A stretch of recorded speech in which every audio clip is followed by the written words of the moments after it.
Hello and welcome to the Choralosophy podcast, a weekly podcast whose mission is multifaceted. Each week when you tune in, you will find episodes that question best practices, challenge music education dogma, facilitate conversations about touchy topics, demonstrate pedagogies, and conversations where colleagues learn from each other.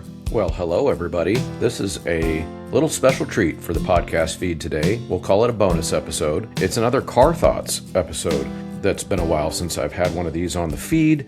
This is a special Car Thoughts that you're about to hear, where I was in the heat of the Kantorei Summer Choral Institute, the 13th year of our summer program here in Kansas City, and I was on the way to the concert with a car full of choir nerds, including our guest clinicians, Dr. Chantae Pittman from Atlanta, Georgia area, and Dr. Clelyn Chapin from University of Northern Colorado, who were in town working with our 13 to 15-year-old ensemble and our 16 to 18-year-old ensemble, respectively. And we were headed to the concert, the big showcase at the end of the week. And we decided to just put on microphones and a camera and talk about our programming philosophies.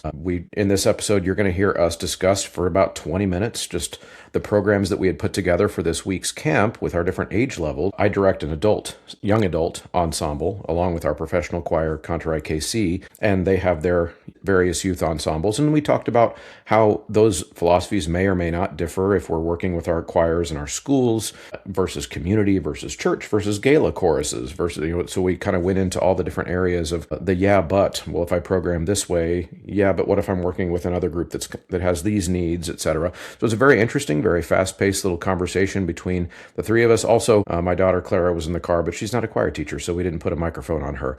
So we had a lot of fun nerding out in this way almost all week long. So we decided finally when the week was over, we would put on some microphones and turn it into some fly-on-the-wall opportunity for you to just hear some varying philosophies on choral programming. And speaking of the Kantorei Summer Choral Institute, towards the end of June in 2027, we'll try to do it again. And I would love it if more of you would bring your kids. This is an opportunity that I would call perfect for your middle school, high school choir leadership, to do a summer camp where you organize a trip in the summer and bring your leadership octet, your leadership quartet, whatever it is, and participate by learning from and performing with these awesome clinicians that we bring in every year. It's a really unique program, and they also get to collaborate with adult professional choral singers and rehearse together and learn from them. They can even do voice lessons during the week if they want to. It's a really neat week of music making in Kansas City, and we're right in the middle of the country. Easy to get here from everywhere. So if you're interested in more information about that, stay tuned over the course of the next year, and also just reach out to me at choralosophy@gmail.com and I can tell you all about it. Enjoy this Car Thoughts. Your music program or event deserves a platform that does it all, without the extra costs.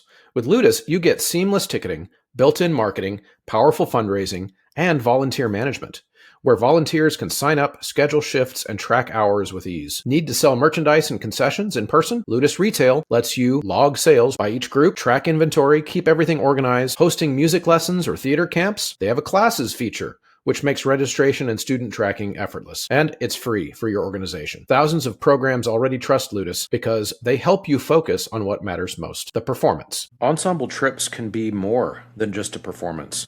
They can build community, inspire artistry, and give students a reason to stay invested. That's why I recommend Kaleidoscope Adventures. For more than 30 years, Kaleidoscope has helped student groups travel with purpose, combining performance opportunities with experiences that deepen musical understanding and create lifelong memories. They'll help you find the right destination, the right venue, and the right balance of music, education, and fun. And they manage the planning from start to finish so you can focus on your job as an educator. To explore options for your choir, visit mykatrip.com or find the link in the show note. All right, what music education topic should we argue about today on the way to the concert? I don't think we argue. We're just discussers, passionate discussers. We're a bunch of choir nerds. It's okay. Should we start with programming since we're about to go do a program that we all chose? Oh, for sure. Okay. So, Clelyn, how did you choose yours? Or is it different because it's like a honor choir with not your choir versus if it was your choir? That would be a good way to start. I would say I program fairly consistently for my university choirs that I do for an honor choir. I usually try to root it in some kind of value or theme or narrative arc that I think is relevant to students, because I just think it's important to grab them right away in a situation like that. And even if it's not for an explicitly themed concert, I really like to have that narrative arc because it helps me make decisions about where to put different songs in the program, how to teach the students the music, how to contextualize it for them. And that seems to create a more holistic experience in a short amount of time for a gig like this one. Did you have like a specific narrative arc in mind here? Yeah, I've been thinking a lot about how much pessimism is a waste of my time, and yet that is what the algorithms that we are inundated with really feed off of. And so how to consciously avoid living in that negative space, but while still acknowledging that there are things in the world that are messed up. And it's not that we engage in toxic positivity and ignore everything that's wrong, but that we can appreciate the good stuff while actively working on the bad. So we have two kind of like save the world pieces with Apple Tree and Verleih uns Frieden, asking for peace on earth. And one, we kind of start by asking from a higher power for peace and then end with directing it into the youth being the energetic force behind that. And then in between, it's things that are beautiful about life. Apa Mui Shungo is a song that is really communally rooted, so rooting in celebration and human connection. The Nightingale centered on the beauty of love, and then also loss in music in the night, acknowledging that it's all a part of that cycle and part of what makes the world worth something to fight for. Right. That's awesome. What about you, Chantae? You come to something like this and program in the same way you would for school, or do you have a different approach? Usually honor choir sets are longer for me. My kids at home usually, one of their own concert sets is usually like 3 pieces. Right. And then we have our combined numbers. So they'll wind up singing 5 pieces, but it's not like a overarching. Yeah. Our concerts are usually themed, which help. But some people are like, it hurts. I can't just fit these things. And sometimes I just want to do music that I just really like to do. But for this one, it's a combination of joy. And a lot of our songs, their first number in their actual set is Fly by Arjen Norman. And it's just joy. I want to jump into the sky. I want to reach up to the sky, and all of those things and the joy and the wonder. Very childlike in thought, but it's beautiful. It's such a cool piece. I loved listening to that one. It's my favorite. It has great writing. And that's always really big thing for me for younger students is having a great story and having great music behind it. It's so much cheese out there, you know how it goes. We're also doing Justitia Domini by Michael John Chara, and it's a beautiful piece. I was actually introduced to it when I did a Texas regional choir this past year. And when I tell you, those kiddos came really well prepared, and I was very excited to also introduce that to our students this week because it's Latin. That's the only piece that we have that's in a different language, and it's a great language to start kids off with who haven't been singing in different languages. So there was 2 trainings of thought there. And then, of course, it's very, think about the monks and the nunneries and the prayers and the songs and where a lot of our music tradition started, choral music tradition started. So that was cool there. Then we move on to The Bouquet. And The Bouquet is an awesome a cappella piece by Cara Stacey Bedwell. And a lot of times, trouble singers, we always are singing music that is all about love and flowers and oh my gosh, I'm falling in love. And that's the opposite in The Bouquet. So it was fun diving into the text and knowing the story and singing the story about a girl who's with a guy and she realizes the guy's a player. So she's like, okay, well, I'm just going to go in my little special garden and give you something for all of that. And it's super cute and cheeky and it gives a lot of opportunity for playfulness, a lot of theatrical facial movements and things of that nature. And also you get to play with character throughout the song. And, It's a great introduction to a cappella singing for our younger singers, 3-part singing as well. I did that piece along with Fly with my own treble singers for evaluations, and they absolutely loved it. And then we have Silver Rain by one of my dear friends, B. Boykin.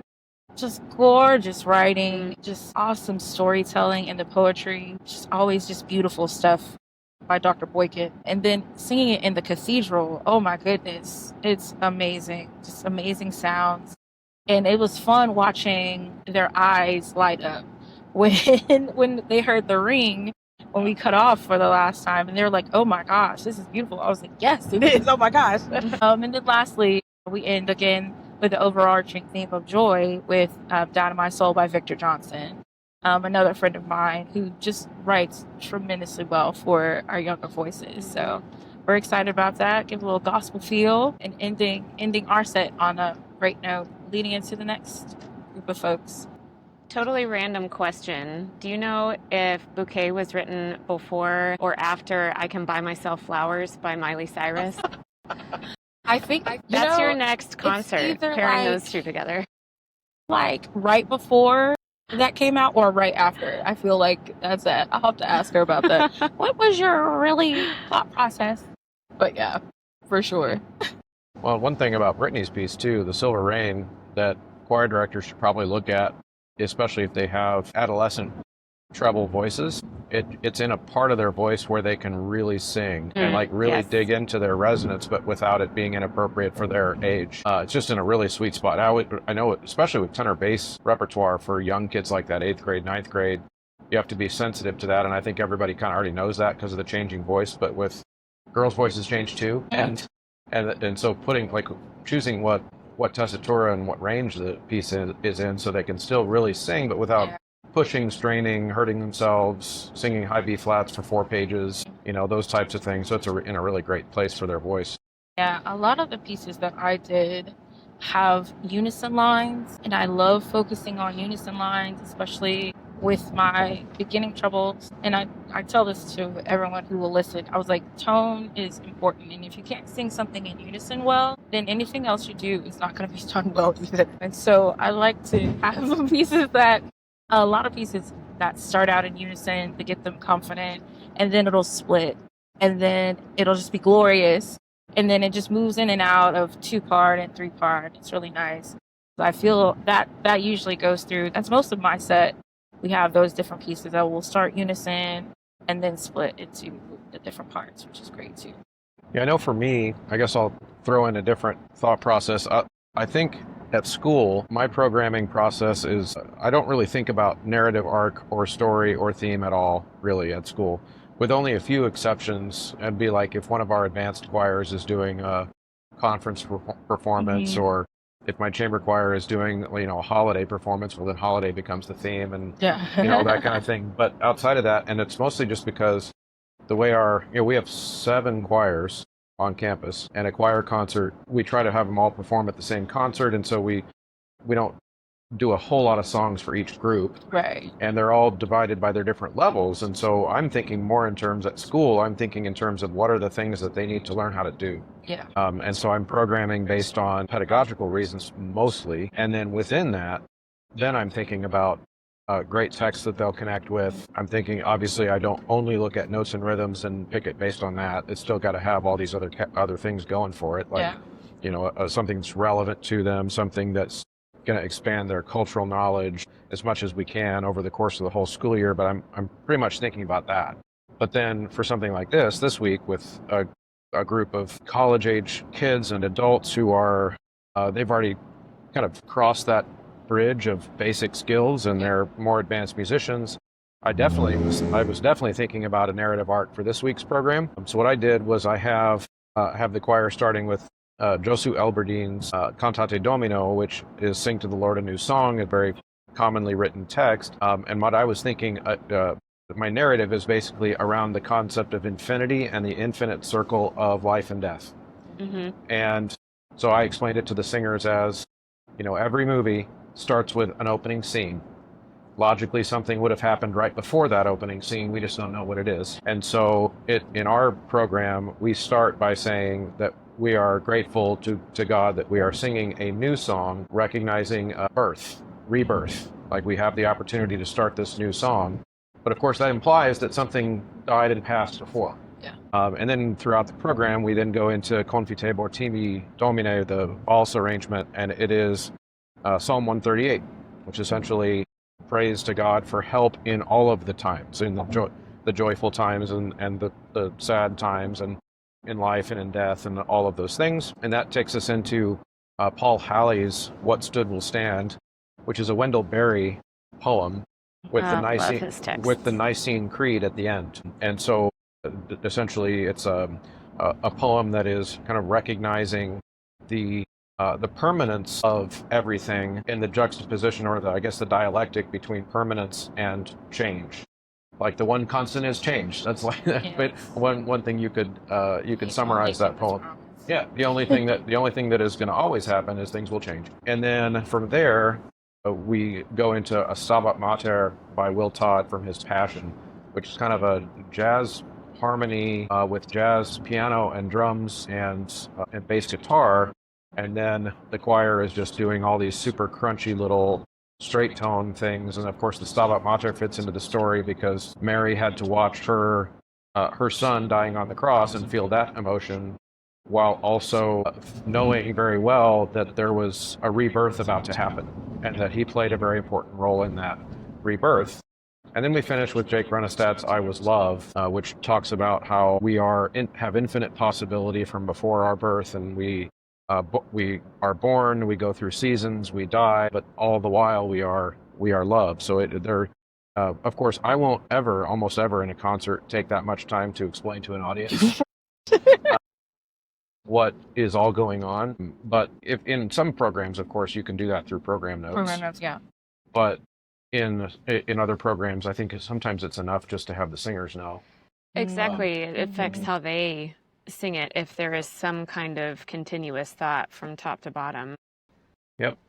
And so they don't think of it as just a random selection of songs. Yeah. Like if they're going to immerse themselves in a story, it's a little bit easier to connect to it, I think, and for the singers to find meaning in it. And ultimately, that's kind of what I care about. I learned a lot about programming because I sing with the Atlanta Women's Chorus back in Atlanta, and Dr. Missy Rossi is a phenomenal programmer, and I just learn a lot from just being in the choir, but also I serve on the Impact Committee, which is a committee that she has to help her decide what pieces are going to be on concert programs for the next season. So we go through all of the texts, and because we're a gala chorus, we're looking at different gay and lesbian alliance choruses. So I was like, just making sure with the acronyms, but just making sure, the text is relevant to our community, and,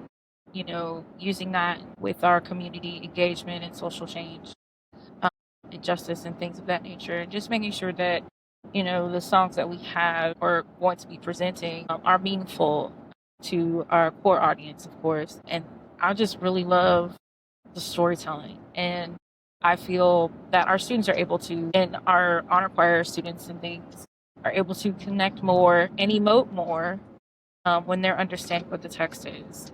And sometimes I see that's missing a lot of times when I'm adjudicating choirs for evaluation purposes. I was like, you can still, get into I won't say the weeds, but get into the nuts and bolts of the text once, you're out of the notes and rhythms learning stage.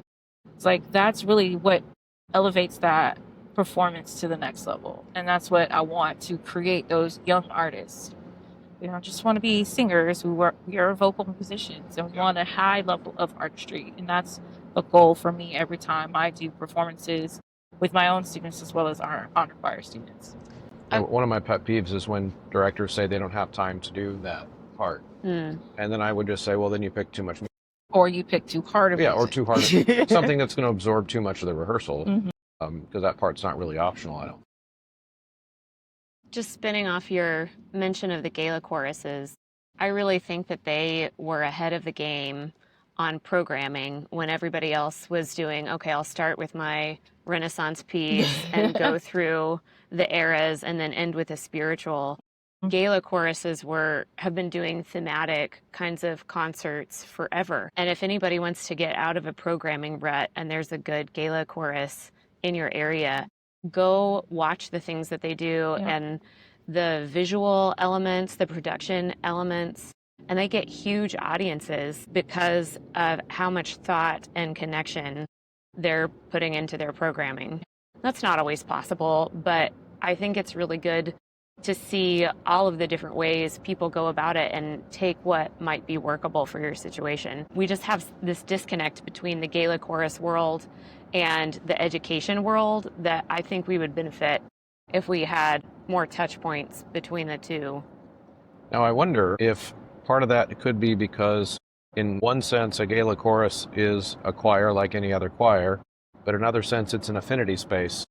Absolutely, And they can tell stories and approach narratives with a little bit more confidence that everybody in the organization's on board than maybe we as public school teachers can. Because I can think about, like, almost every story that I might want to tell could potentially alienate somebody within a public school program, because especially in today's day and age of how political everything is. And so I think, yes, more touch points and more things we could learn, of course, but I think it might be easier. It kind of like, I could liken it to a church choir. It's, I can, with my church choir, I can with 100% confidence choose a very Jesus-y message. Because that's why we're all there, but I can't do that at school. Right. I can't make a whole concert about how great Jesus is at school. For the same reason. If I did that at school, I'm sure in the town I teach in, a whole bunch of people would be super happy. Yeah. But then some people would be really mad about it too. And so I think that affinity aspect of it is part of why that's possible. Yes, that is definitely part of it. Although there are many varied topics that they go into, there's always that element of coming into a queer space, and that is going to be at least a little bit of a part of every concert. But for instance, Denver Feminist Chorus recently did one on It's Okay to Say No, and it was focused on relationship violence and how to extract yourselves from those situations, how to empower people, partnering with other nonprofits to raise awareness and offer resources to people that need it. I think there are topics that are universally accepted that you could do sometimes in a public space, but you do have to be smart about it for sure. See, I don't think I could do that topic at school. No. That's what I mean. Like, because then I would get, again, some people would be really appreciated and be really glad their children will be challenged with tough conversations at school, et cetera. And then some would be like, that's not your job to teach my kid about. Correct. Yeah. So you do have to be a lot more careful with the thematic things that are happening within a program, for sure. Do any of you guys do much program note stuff like at school programs, at your college, high school programs? Did you write much in there? My students, I have my students introduce their pieces. I don't like talking at concerts. I talk very little, usually towards the end. And I tell my students if they would like to speak, they need to come up with their own little blurb about the piece. And I approve it, of course, and then they do it. And that's the program. All of our programs are digital anyway. And so I do include what their blurb is in the programs, but they really like getting a chance to delve into the piece and talk about the piece in a little bit more detail, so that the audience is a little more educated on, the topic or the composer or why the composer composed the songs. It depends on the concert. For us, sometimes we have what we call signature concerts at UNC that are the more production heavy, thematic, meant to create more community connection than what we call our curricular concerts. And those are usually the ones where it's either program notes from the stage or pairing with personal stories that explains why the piece is meaningful to them. And then sometimes it's just a little bit of context and translation. Yeah. One trick or I guess the internet would call it a life hack, that I've started doing about I don't know, 8 to 10 years ago or so, was not printing programs at all. And we run a slides presentation. Nice. That's projected on the wall off to the right of where the kids are singing at school. And it's blown up real big. And it's been great because then the creation of the program notes become like a multimedia thing. So you can put pictures that are connected to the song, or a little paragraph blurb up there. And the other nice thing about it, since it doesn't have to go to a printer and be printed in advance, I can make edits all the way up until it's, the concert time. And the soloist was homesick, so we had to switch out the soloist, and now we got a new name up there because it's just in a PowerPoint presentation. And the one interesting thing that was unintended as a benefit about that was when we made that switch, the audience members, the parents in particular, who had been around for paper programs before that, they came up to me and said, "That was great. I learned so much more about each of the songs." That part was intended. But the other part was, and it felt like the concert went by so fast because they weren't standing there looking for how many songs are left. Yes. Because they had no idea. And so they're like, we just got to the last song and we're like, oh, this is the last song? Oh, it's done already? That kind of thing, instead of having parents be there, impatient because there's 6 songs until my kid's up there, and so everybody's more like in the moment. And so that was a cool thing. So we never went back. All right, we're almost at the church. Now everybody knows how to program for their choirs, and they don't need to know anything else. They learned it all here. Complete.